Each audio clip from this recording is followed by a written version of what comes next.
Okay, let's see how many times I cry during this speech here. Hi, everybody. My name's Tyler Stratton, as he said. I'm Justice Stratton's youngest son. I'm sure many of you heard my mom speak a bunch of times before, and she's probably said this story before, but when I was a teenager, I was asked, what's it like to have an Ohio Supreme Court justice for a mom? And I say, she's just the mom that cooks. You know, it's not the same thing, at home. I'm here to tell you guys a little bit about kind of what that was like. That you've heard some incredible stories about her career, but there's a lot of that bleeds through into the home life. Growing up, she wasn't the velvet hammer at home. She wasn't running around demanding we do our homework or that we reform the whole way that we do our chores and stuff. In between making hamburger helper and quick set noodles, it was more like that Luke and I would say things to get out of punishment, like, but Mom, it's our childhood, like we only get one, and she'd be like, okay, all right, fine, it's okay, yeah. But although I rarely did my math homework, I still learned a lot, and I learned a lot from my mom. Specifically, she took me to countless plays, musicals, Renaissance fairs, movies, concerts. She always fostered a sense of wonder and imagination in both me and my brother. It wasn't long before I was creating my own movies, that I was building sets for plays, and in fact, I moved to Hollywood and, as said, did an 18-year career there. Making films. See, Justice Stratton just isn't the Velvet Hammer, but she's also a lover of the arts, wonder, and imagination, and she encourages that in all of us. For as long as I can remember, I have deeply loved knights, castles, and dragons.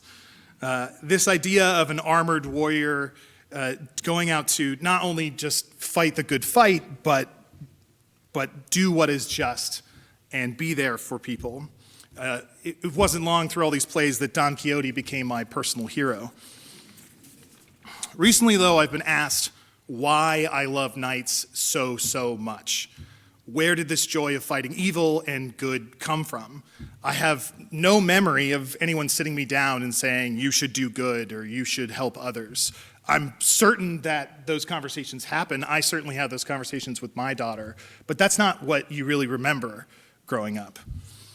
When I sit down and I think about what was so ingrained in me and why I have these feelings, what really comes to mind is memories of my mother.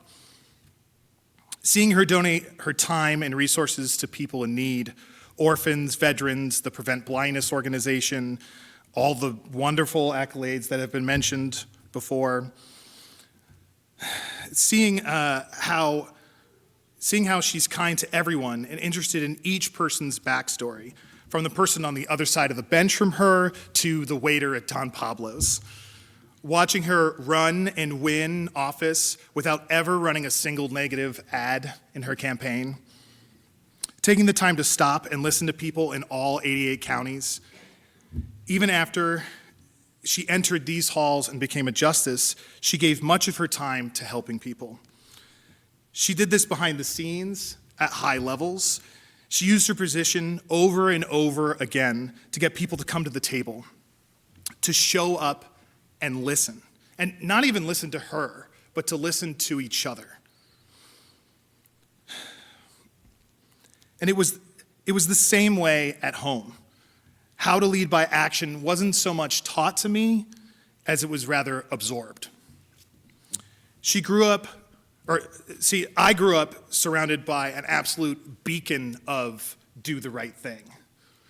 It wasn't about being the best or the most.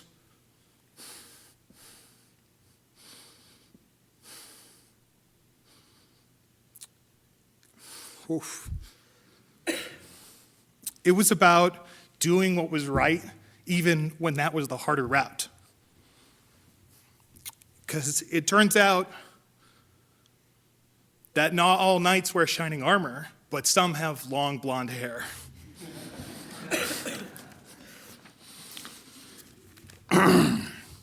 Months ago, Mom mentioned almost in passing about getting this portrait done, and she sort of expressed that she didn't really want to do it.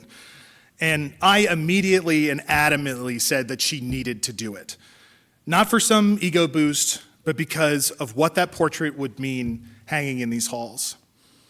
I believe that it's going to be a reminder to everyone who passes it to do what is right in the world, not what is easy. That it's up to us to protect those who cannot protect themselves, for she did that. She created entire committees and cabinets that didn't exist before to fill those exact needs. Not just one time either, but over and over again. She and I often talk about how she thinks that's her true gift. The gift of organization and to bring people together, getting them to come to the table and listen to each other. She did this for decades, not for political agendas, for good press, or to get reelected, but because it was right, and she had the power to do it and help. To me, that's what I'm going to think about when I see this painting, about the lessons she taught me through her actions. It's been an honor to speak here today, and I hope to leave you all with the understanding of the impression that my mom, Eve Stratton, that she wasn't just a good justice or a good leader or a good teacher, but that she was a good mom. I'm so very proud of you, and we are all very proud of you. Thank you.